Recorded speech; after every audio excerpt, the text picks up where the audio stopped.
Hey, fellow floaters. I am Maile Navarro, professional overthinker, accidental human antenna, and your tour guide through all of the things energy, healing, and real life after loss. It has been a little bit longer than it should have been, and no, Royce is not here today.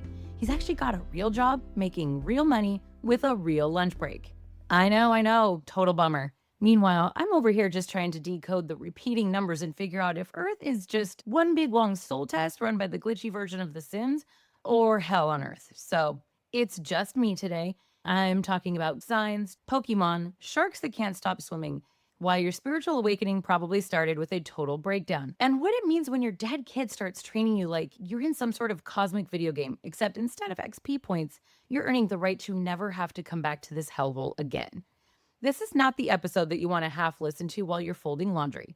This is the one that you play while you're spiraling and need a reason to laugh, to cry, to yell at your spirit guides, and still leave feeling like maybe you're not crazy after all. My friends, this is the afterwards, and this episode is this hell? And if it is, we're getting the fuck out. So let's go. First of all, let's look at the evidence, okay? We are born, we cry, we poop, and then we have to learn everything, like how to spell Wednesday? Which, wait, to this day, let's be honest, it's clearly spelled Wednesday, and it's spelled wrong. But gaslighting is one of Earth's favorite pastimes, and then we die. Usually after working ourselves into the ground and still not being able to afford the guacamole at Chipotle. How is that not hell? I mean, just think about the design flaws. Who thought it was a good idea to give us soft baby skulls, no teeth, and then drop us into a world where we have to immediately figure out taxes, romantic attachment styles, and why the heck nobody replaces toilet paper in public bathrooms? Every single one of us is born naked, confused, and already in debt. You come out of the womb and boom, hospital bill. They literally charge your mom for the skin-to-skin contact. Like, congratulations on the miracle of life. That will be $7,950. Why? For touching your own baby. And let's not ignore the fact that the minute you start getting your bearings, life is like, you figured out walking? That's so cute. Now, here's some peer pressure, childhood trauma, the climate crisis. Good luck, you fucking loser. And let's talk about school. From age 5, you're expected to sit still for 7 hours a day, suppress every instinct your body has to move, to breathe, or to fart freely. And if you struggle, you are disruptive. I'm not disruptive. I'm alive. And you know what's hell adjacent? Making 8-year-olds spell anti-disestablishmentarianism in front of an auditorium full of people wearing a number like they're auditioning for death itself. Spelling bees are just the Hunger Games with more consonants. Now we're moving on to adulthood. Do you know how many passwords I have? At least 150. And every site wants a strong password, which means it has to include a capital letter, a symbol, a birth chant, a feather of a phoenix, and a drop of your ex's blood. And then still, it says your password is too weak. It's literally, I hate my life 2025. And don't even get me started on email threads and group chats. You know what's eternal damnation? Group chats where people keep replying and all they say is, thanks, got it, little thumbs up in the corner. And suddenly, you're in notification purgatory, dying slowly, one notification at a time. That is not communication. That is a psychological operation designed by a demon with an MBA. And why is there always a Karen? Everywhere. I swear Karen is not a person. She's a position, like a boss level NPC. Karen gets fired and another one spawns with the same haircut and even worse customer service rage. It's like Hydra. You cut one off and 3 more show up demanding to speak to your soul manager. Speaking of which, who even is the soul manager? Is there like a celestial call center where some dude named Brad with angel wings and a vape pen is in charge of routing my prayers? I call and Brad says, thank you for contacting Divine Assistance. Your call is very important to us. Please hold while we ignore your manifestation requests from 2018. Like, where is the HR department for this lifetime? Huh? Where's the complaint box for whatever glitch made me get my period on vacation again? Or the day I spilled coffee down my shirt 5 minutes before the first job interview I've had in 10 years. Or when my child projectile vomited in Target and the cashier made me clean it. Let's talk about romance. You date people with abandonment issues, childhood wounds, or a deep belief that they are God's gift to women because one girl in high school told them that they were really good in bed. She lied. You were in high school. You pour your heart into these relationships, and what do you get back? Ghosted, left unread, breadcrumbed, or worse, emotionally manipulated into thinking that you are the problem because they don't believe in therapy. Oh, but don't worry. If you finally do find someone you love, life's like, cool. Let me test your entire nervous system by throwing in job loss, joint taxes, and maybe a couple of infertility issues, just for fun. And can we talk about gaslighting from the universe? I swear that Earth is run by passive-aggressive landlords. I'm going to tell you how it goes in my world. If you ask for a sign, hey, universe, show me a sign if this is the relationship I'm supposed to stay in, the universe sends me back a fire, a flood, and 3 red flags with actual skulls on them. Me sitting over here like, maybe I'm being dramatic. That can't be real. Every single time I ignored a red flag, the universe adds a strobe light and a megaphone. And I'm still like, well, maybe he's just emotionally unavailable because Mercury's in retrograde. No, bitch, he's unavailable because he sucks and you're in hell and this was a test. Hell isn't fire and brimstone. Hell is standing in line at the post office behind someone mailing a package shaped like a live raccoon while your bra strap digs into your back fat and someone behind you starts humming off key on purpose.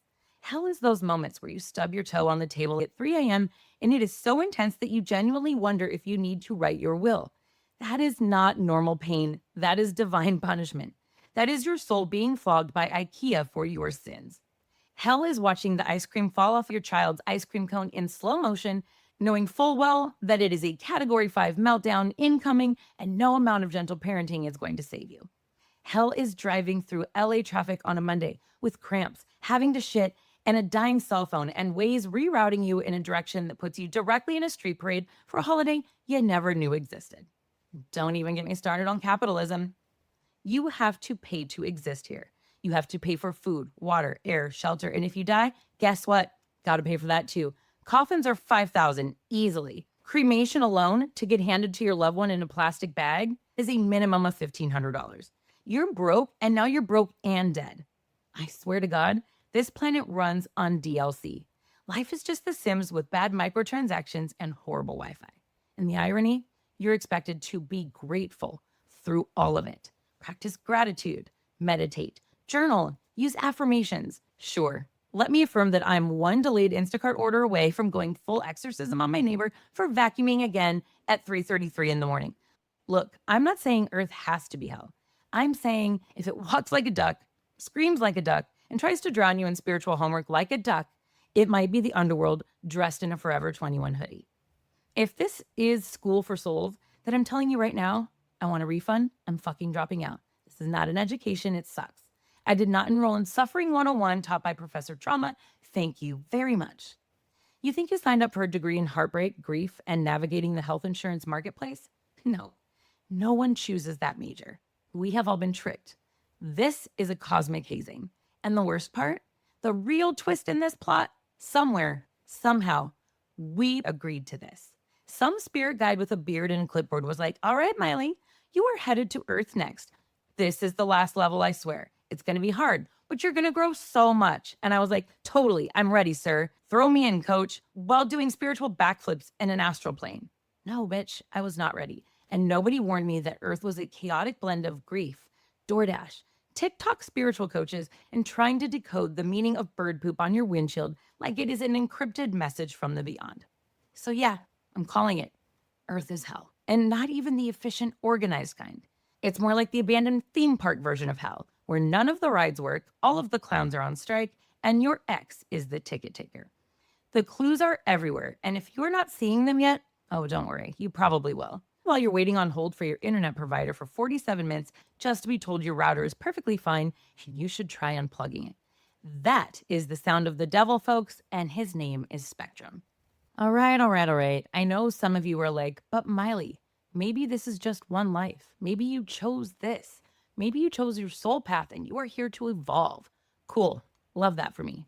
But if reincarnation is real, then this planet is just spiritual summer school for souls who couldn't stop talking in class and now have to stay late with the janitor. Seriously, Earth feels like detention for spirits who got a little too spicy in Atlantis.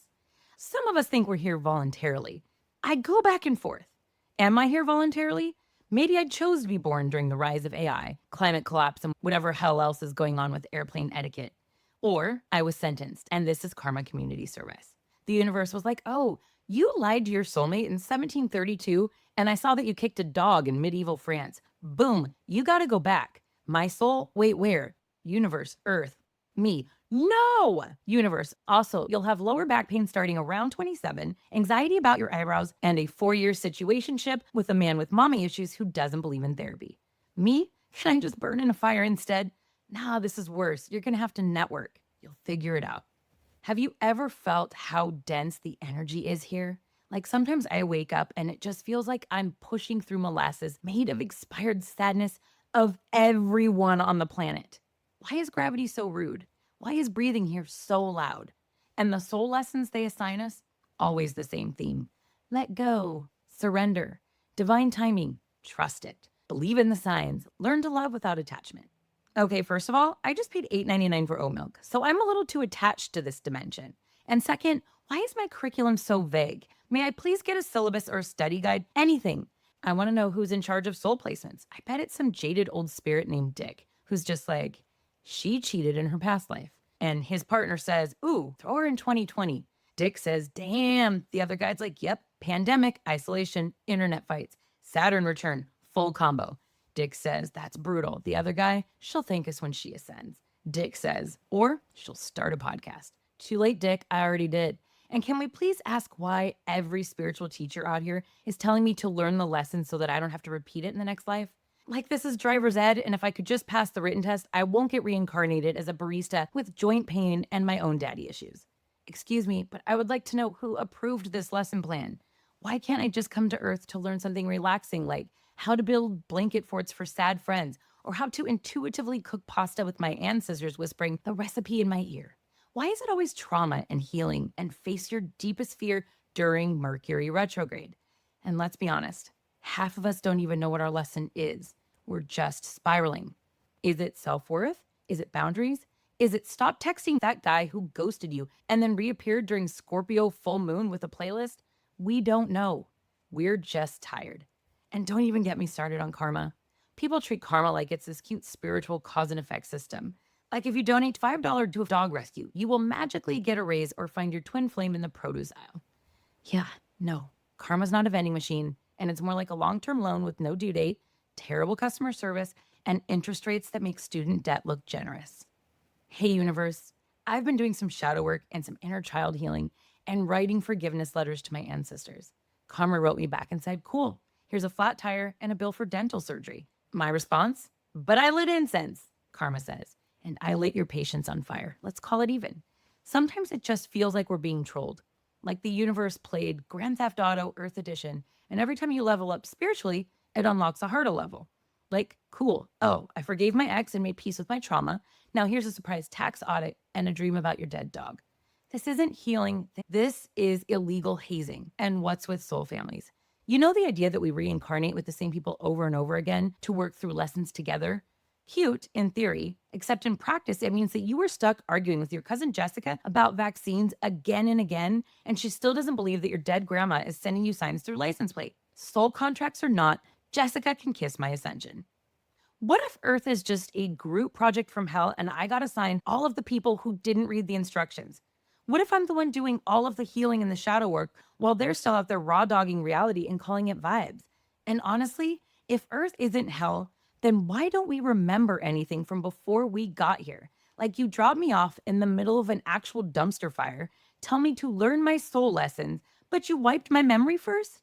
That's like handing me a Rubik's Cube and blindfolding me. Then you're judging me when I cry or can't finish it. How about a few hints? A little cosmic postcard? A little pop-up alert when I'm about to meet someone who's karmically required to wreck my nervous system. Just a quick, hey babe, this man's a soul catalyst, not a husband. Do proceed with caution. Oh, and grab a box of tissue. But no, we get nothing. I have to decode everything through angel numbers, bird behavior, and suspiciously timed Taylor Swift lyrics. And honestly, if it weren't for synchronicities, I'd be in a straitjacket by now. I mean, if I have to reincarnate, can I at least pick a better scenario next time? Like, let me be a sea turtle. They just vibe and eat jellyfish, and they banned straws for them. No taxes, no skincare routines, and no emotionally avoidant situationships with sentient trauma responses in human skin. I would rather reincarnate as a haunted Roomba than do another lifetime here where my credit score matters more than my emotional intelligence. At this point, I don't even give a fuck about enlightenment. I just want my Wi-Fi to work and a nap. Look, I get it. Soul growth is important because learning is sacred. But there is a difference between evolution and cosmic bullying. And there is no reason that I should be unpacking childhood trauma, paying rent, surviving the pandemic, dodging toxic friendships, healing my womb space, and trying to eat enough protein all in the same week while also avoiding gluten. And while we're at it, if this really is the school for souls, can somebody please explain to me why the school lunch is only hot Cheetos and iced coffee? Where is the nourishment? Where is the magic? And why do I have to fight so hard just to feel safe? This isn't a spiritual awakening. It is a scavenger hunt with bad lighting and no map. And every time I think I found the answer, the universe is like, oh, sorry, that was just another ego test. Try again. So yeah, maybe reincarnation is real. I'd be fine with that. But if it is, then Earth is definitely the school they send you to when you failed. This is Spiritual Summer School, a karma rehab, a remedial reality show for souls who still think chaos is a personality trait. And I'm here again, just trying to pass, trying to ascend, trying to remember who I am without losing my mind in a Target parking lot. And you know what? Maybe I'm learning, but if I have to come back here one more time, I'm bringing back snacks, better boundaries, and at least one superpower, because this has got to be a joke. I refuse to be the punchline again. Just when you think the system can't get any messier, boom, enter the rest of humanity. Look, I could almost get behind Earth not being hell if it weren't for the fact that people are out here actively choosing to be assholes. Like, no one forced you to honk at that elderly woman in the Trader Joe's parking lot because she didn't move fast enough. Nobody held a gun to your head and said, hey, you know what would really heal your inner child? Berating a Starbucks barista at 7:46 a.m. because your oat milk foam wasn't foamy enough. Nah, bro, that was a choice. And at this point, I'm convinced that a lot of people out here are just chaos agents in human skin suits, spiritual gremlins with bad Yelp reviews, professional buzzkills reincarnated solely to fuck up my nervous system. And they are everywhere. Schools, airports, birthday parties, online forums about almond milk. They're in HOA meetings and Facebook groups and on PTA boards with signs in the yard that say be kind, but would happily tackle a third grader over a dodgeball rule. It's giving demon intern. It's giving I failed the empathy course and now I'm here to project that onto Earth's general population. Like the math isn't mathing. You're telling me that we all allegedly came here for love, growth, and spiritual evolution, but then Brenda from HR is out here treating her dog better than she treats the guy bagging her groceries. No. That's not enlightenment. That is hell in Lululemon. Can we talk about social media? Because if the algorithm is a reflection of our collective soul, then I am genuinely concerned. There are literal accounts dedicated to making fun of grieving people. People on TikTok using dead parents as punchlines for clout. Twitter beefs that go viral over sandwich opinions. Full-grown adults getting into online fights about whether toddlers should wear shoes in public. Like, this cannot be real. This can't be a simulation designed by a loving creator. This is chaos from a sleep-deprived archangel who gave up on quality control. And let's not even start on people during a crisis. Oh, there's a hurricane coming? Cue the hoarders. Cue the people who buy 87 packs of bottled water, 3 pallets of ramen, and 300 rolls of toilet paper while side-eyeing a single mom who's just trying to grab 2 frozen pizzas and get the hell out before her kid throws a tantrum on aisle 5. Or you've got that one guy in the comment section of every tragic news story who says, well, statistically speaking, or this wouldn't happen if people just made better choices. Yo, bro, we're talking about a mom who lost her kid. Maybe take a seat and offer some empathy instead of just quoting Jordan Peterson in a death thread. What is that? Why are people so allergic to kindness? It is free. It is literally the only thing you can get for free. You can smile at someone and actually not die. You can let someone merge on the freeway and still get to your destination. You can keep scrolling without leaving a single comment that sounds like Satan's diary entry. But no, that might be too easy. Instead, we get gym bros who scream at teenage employees. We get women tearing other women down and parenting forums like it's a gladiator arena. We get people who tell grieving parents that everything happens for a reason, as if that's not the emotional equivalent of a paper cut on your left eyeball. Let me be clear. If I ever get told that God gives his toughest battles to his strongest soldiers ever again, I will file a restraining order against the entire angelic realm. Because no, I am not your soldier. I am a tired mom trying to survive capitalism with a trauma history and a very low iron count. Death is already hard enough. We've got grief, aging, credit scores, climate anxiety, and chin hairs that weren't there yesterday. The least we could do is not be assholes to each other. But nope, there's always the one guy in the group project who does absolutely nothing, shows up late and complains that you just didn't communicate well. There's always the woman at the kid's birthday party who stares at you like you're Satan for bringing store-bought cupcakes. And there is always that one spiritual influencer who will tell you that your chronic illness is because you're not vibrating high enough. That if you just said this, that those thoughts could heal it away. Are you fucking serious right now? I vibrated so high last night trying to meditate that I accidentally astral projected into Chris Brown's bedroom, and I still did not find inner peace. Don't come for me with your chakra superiority complex. The amount of times I have had to recover from people who think being right is more important than being kind, exhausting. And you know the worst part? We do it to ourselves. Self-meanness. We bully our own damn souls in the mirror. We replay every awkward thing that we have said since 2009. We call ourselves lazy for resting. We convince ourselves we're not worthy of love if we gain 5 pounds, forget to text back, or don't wake up at 6 a.m. and do breath work with some man named Jasper on YouTube. It is a global epidemic of meanness. External, internal, energetic, and I'm just saying, if Earth were a reality show, the producers would have stepped in by now. They would have paused filming, pulled us aside, and been like, hey, listen, it is getting a little dark and y'all need some therapy, or a nap, or a group hug, because this shit is out of hand. But they haven't, because there are no producers. Only more tests, more situationships, more Karens with spiritual bypassing tendencies and zero impulse control. Hell is not fire. Hell is being stuck on this planet with other humans who refuse to evolve and chew with their fucking mouth open. Hell is giving 110% of your heart to someone and then watching them forget your birthday while liking thirst traps on Instagram. Hell is people who vape indoors, bring their dog to a restaurant, and then act surprised when it poops under the table. Hell is being ghosted, then haunted, literally and spiritually. But you know what really seals the deal for me? The way people deal with grief, the way people treat grief. We live on a planet where everyone, literally everyone, is going to die eventually, and yet no one knows how to talk about it. We tiptoe around death like it is contagious. We shame people for still mourning after too long.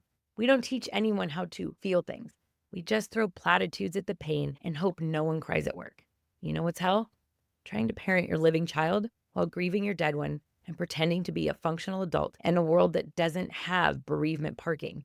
I swear, Earth is the only planet where you're expected to return to work after cremating your child and answer emails like just circling back on that invoice without yeeting your laptop into the abyss. People don't just choose to be mean here. They have industrialized it. They have monetized it. And they have made an entire personality around not giving a fuck. And I'm tired. I am tired of pretending that this is normal behavior because it's not. It's not humanity. It is inhumane.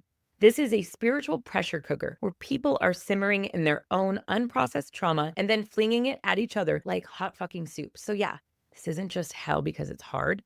It is hell because people choose to make it harder on each other, on ourselves, on anyone who dares to live with an open heart. But maybe that's the assignment.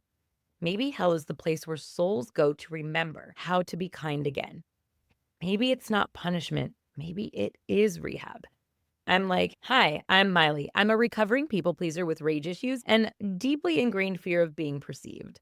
Welcome to Earth Rehab. You'll be surrounded by triggers and expected to evolve. How long is the program? Several lifetimes. No refunds. No! So yeah, this isn't just hell because it's hard.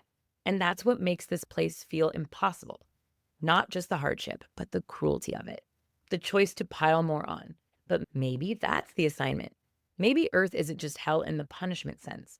Maybe it's hell in the bootcamp sense. A soul training ground disguised as a group project from the underworld. Here's the part where I stop being sarcastic for a second and admit something. I don't actually think that we're doomed. I think this place feels like hell because it's where the unfinished souls go. The ones who haven't learned. The ones who still act out of pain instead of purpose. The ones who are scared to evolve because ego feels safer than freedom. But I also believe deeply in my bones that once you do learn, Once you face yourself and you stop running, once you stop choosing cruelty because kindness feels too vulnerable, once you break your own generational loop and stop outsourcing your healing to everyone who hurt you, you will level up and you don't have to come back. You do not have to keep doing this over and over like some spiritual Groundhog Day. You graduate. Maybe that's what ascension really is. Not floating into the clouds and turning into a ball of light, although that would be super freaking cool. Maybe it's simply this. I learned what I came here to learn. I remembered who I am. I made it through the mess, and I still chose love. Maybe Earth is the last stop before you finally don't need Earth anymore. So yeah, this might be hell, but it's also where angels go to get their wings. And I don't know about you, but I'm not trying to enroll in Earth 101 again. I want to pass this time. I am determined to level up. I want to walk out of this simulation knowing I did what I came here to do, even if I had to cry, to scream, to spiral, heal, forgive, and grow my way through it. Hell or not, I'm getting the fuck out of here with extra credit.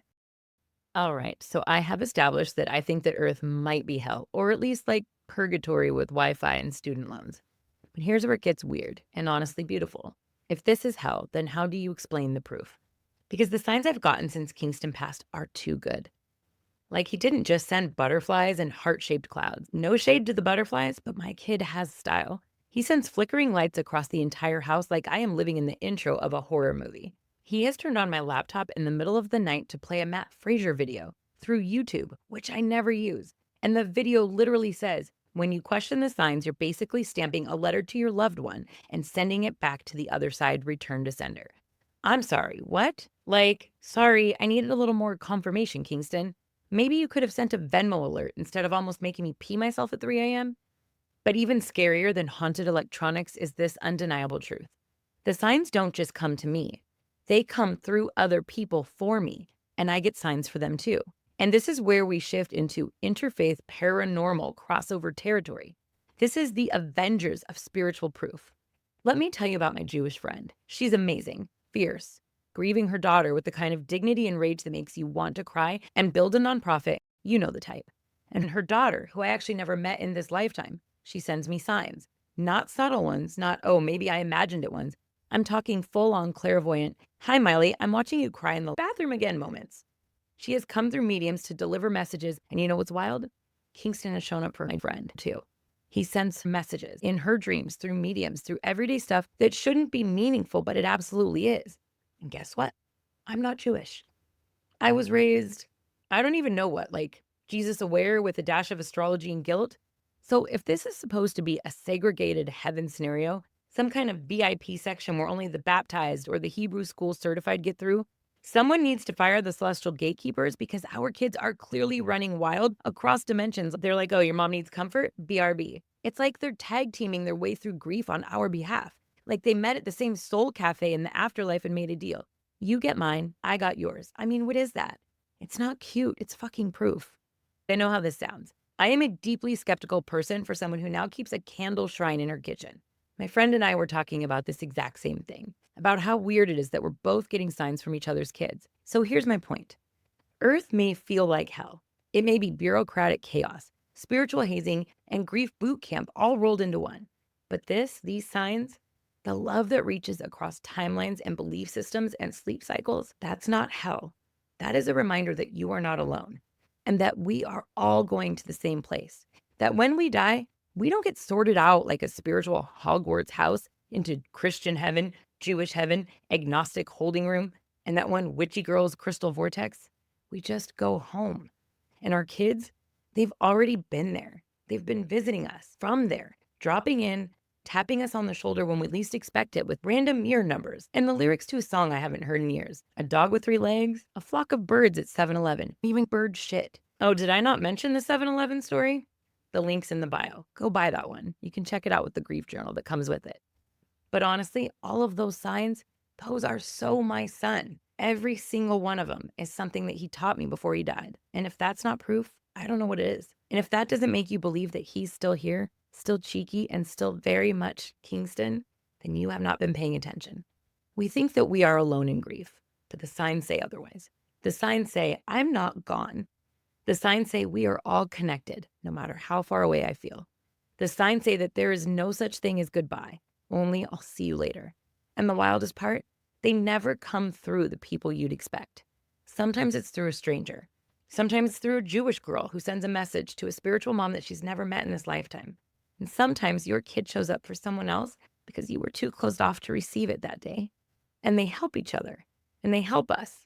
And if that's not sacred, I don't know what is. So yeah, Earth might feel like hell. Maybe it is. And if it is, it's a hell where the dead break curfew just to come and check on us. A hell where signs drop in like cosmic DMs. A hell with homework, yes, but with extra credit in the form of license plates, candles flickering, and Pokemon stickers that show up only when you've lost hope. This is a hell where love doesn't die. It just changes. It sends you messages through other people's dreams. The day after Kingston died, I kept hearing one name in my head. We hadn't spoken 15 years. 15 years. Her daughter had passed years earlier. I don't know what it was. Grief, logic, grief, math. Maybe Kingston pulling strings from the other side. But the only person that I could think to call was her. I thought for sure she was the only person who would understand me. And so I called her. I didn't even know what I was calling to say. I just knew that I had to say, I don't know exactly what you went through, but I feel fucking crazy right now. I'm seeing things I can't explain, and I feel like I'm going to be committed. I'm getting all these nudges, and I don't know what's real anymore. I told her about this woman, the Uber driver that I'd had, that she'd pulled up in this tiny red clown car, which was Kingston's favorite color, and told me that she had been to heaven, just casually, like, hey, girl, your son is good. I've seen the other side. The kicker? Well, you have to read the story. I don't want to ruin it for you. But let me just say this. It was a mic drop moment. A name too specific to be random, and it gave me full-body chills, sobbing in the backseat of the Uber. It literally felt like Kingston was in the car with us. Not metaphorically, not symbolically, but literally there. I told my friend all about it, the timing and the madness of it all. And I remember her pausing, just breathing with me on the other end of the line, waiting for her to tell me I'm crazy. And then she said, I am so glad you called. I wasn't sure if I should say anything, and I didn't want to freak you out or overstep because I know he just passed away. But something happened, and my whole body went still. And the next thing she said to me was that the day after your son died, I was in a sound bath. I was trying so hard to connect with my daughter, but who showed up instead was your son. Kingston came running up to me. He came running up full force, like only he would, full energy, beaming, and said, please tell my mom I'm okay. Tell her I'm good, and gave her 2 thumbs up and told her to make sure that I knew that he was fine, playing his favorite game, wearing his favorite coat. He wore his favorite blue Adidas jacket everywhere. He loved soccer like no one else, like it was religion, it was joy, it was medicine, and he lived for it.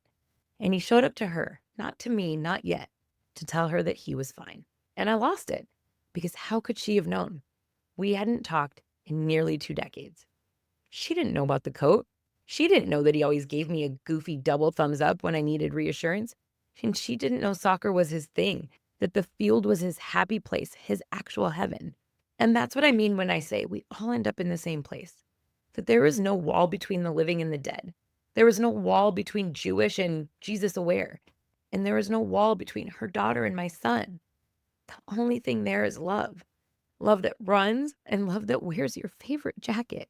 Love that finds a friend that you haven't talked to in 15 years and uses her as the telephone line because your grief was too loud to hear the call. Love that doesn't need a map. It already knows where to go. So yeah, that sound bath story, that's fucking proof that is not a coincidence. It's not imagination. It's not wishful thinking.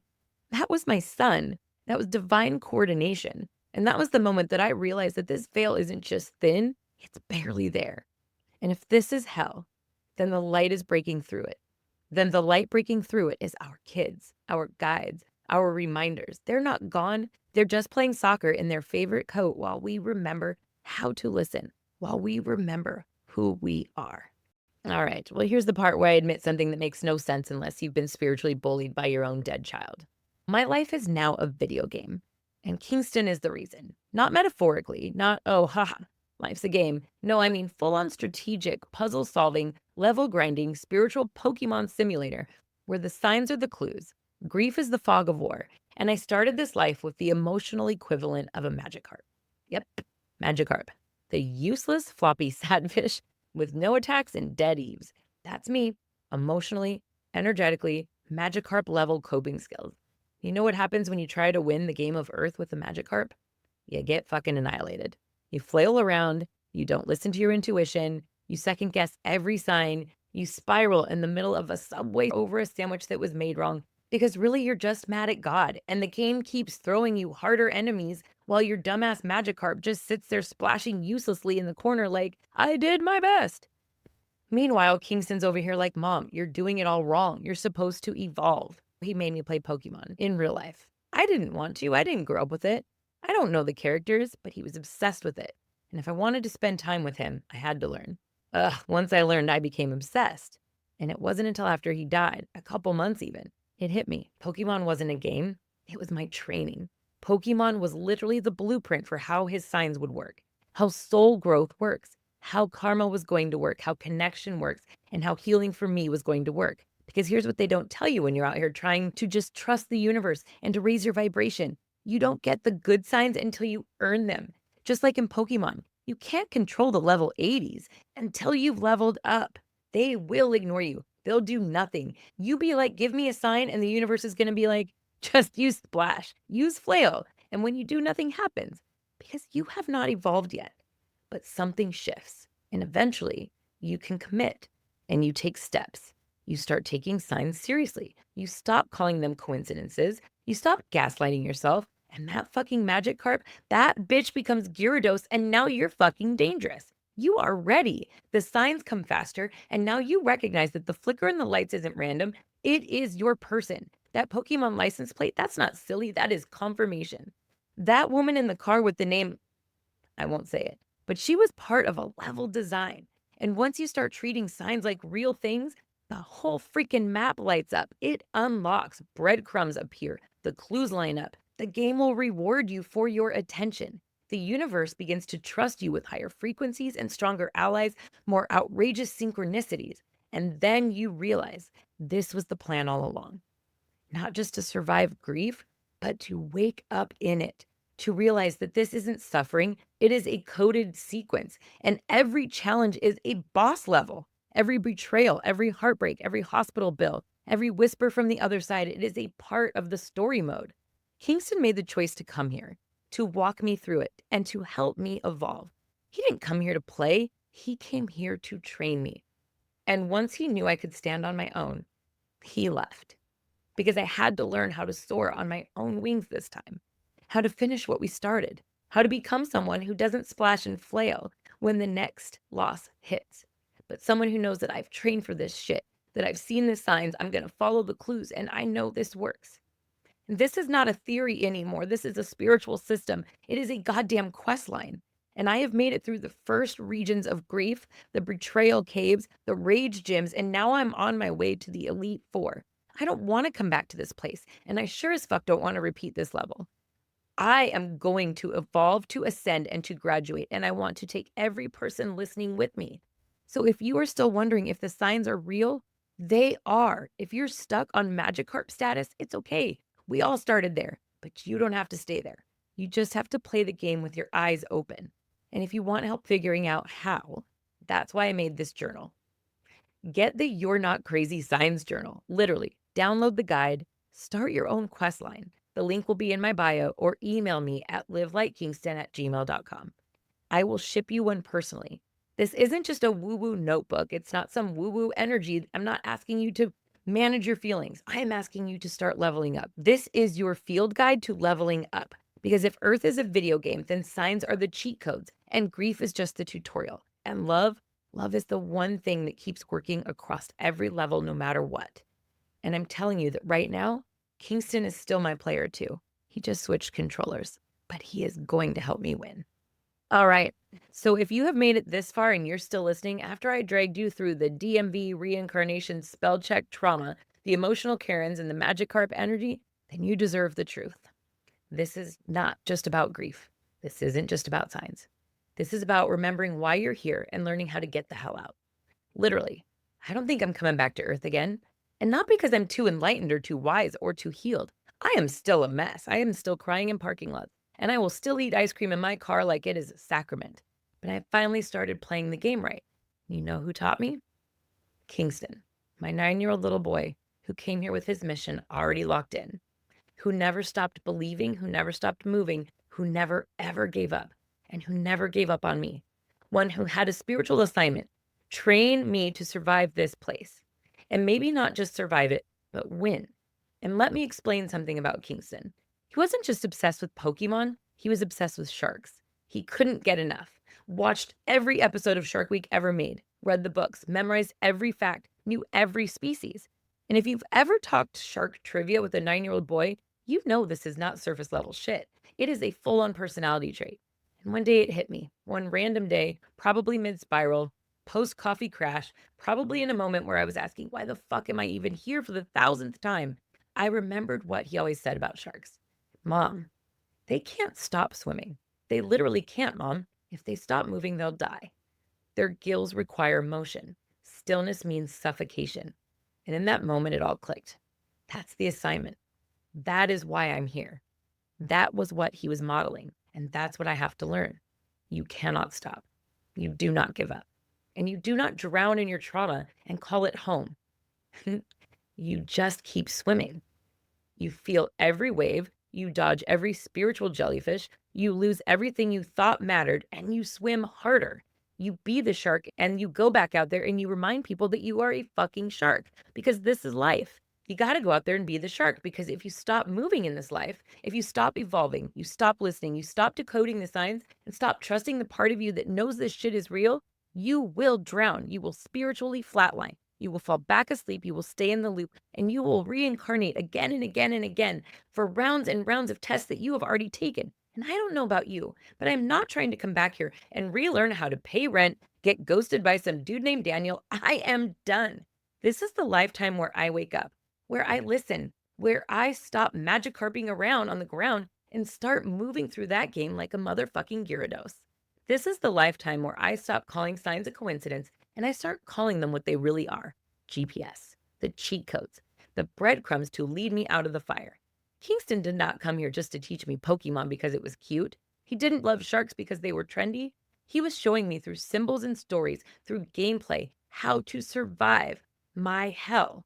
This isn't hypothetical, this is lived. This is real. And if you're still stuck in your own loop right now, feeling crazy, doubting what you feel, brushing off the signs, wondering why the universe is so quiet, then this is your cue. It's not silent. You're just not writing it down. That's why I made the journal. Not to be inspirational, not to be cute, but because I was spiraling so badly that I needed a place to track the proof, to remind myself that this was real when I started to question it again and again. The repeating numbers, the dreams, names, the exact timing of all of it, songs that hit like direct messages, strangers who know too much, the child who shows up in someone else's sound bath with a soccer ball and your favorite memory. This is not your imagination. This is connection, spiritual intelligence, energetic literacy, soul communication. But you've got to document it, decode it, hold it, and train for it. So if you're ready to stop second guessing yourself and to start tracking the signs, go download the journal. It's called the You're Not Crazy, You're Connected, a spiritual survival guide for grieving people. And it is exactly that, a validating sacred space to write it down, break the pattern, and realize that you're not broken. You are leveling up. Download it instantly and print it at home, or order the printed copy. Everything you're looking for: the journal, the book, the podcast, the links to all of our social media, all of the proof. You can find that all in one place at theafterwords.co. That's like the words you say after. Stream the podcast wherever you pretend to be productive. Turn on those notifications. Do subscribe. Bonus content is dropping soon. You'll get guided meditations, sign breakdowns, and behind-the-scenes stories that I have not shared anywhere else. And don't forget, I did write a picture book called Suma's Magical Balloon. It is about love, loss, and learning to let go. I wrote it for kids, but really it's for anyone who's still trying to figure out how to say goodbye without losing the connection. Find that on Amazon.com right now, or email me at livelikekingston@gmail.com, and I'll send it to you directly for $12 plus shipping. It saves you the markup. After all of that, all I want you to know is you are not crazy. You're not alone. You're not weak. You're not even a Magicarp. You will evolve. The signs are real. Love is alive. And this place, yeah, it might be hell, but you don't have to be stuck in it. So go be the shark. Keep moving. Write it down. Say yes to the signs and follow the clues. Kingston is still sending cheat codes. He's flickering the lights and helping us find a way through the dark. So finish the level and beat the fucking game.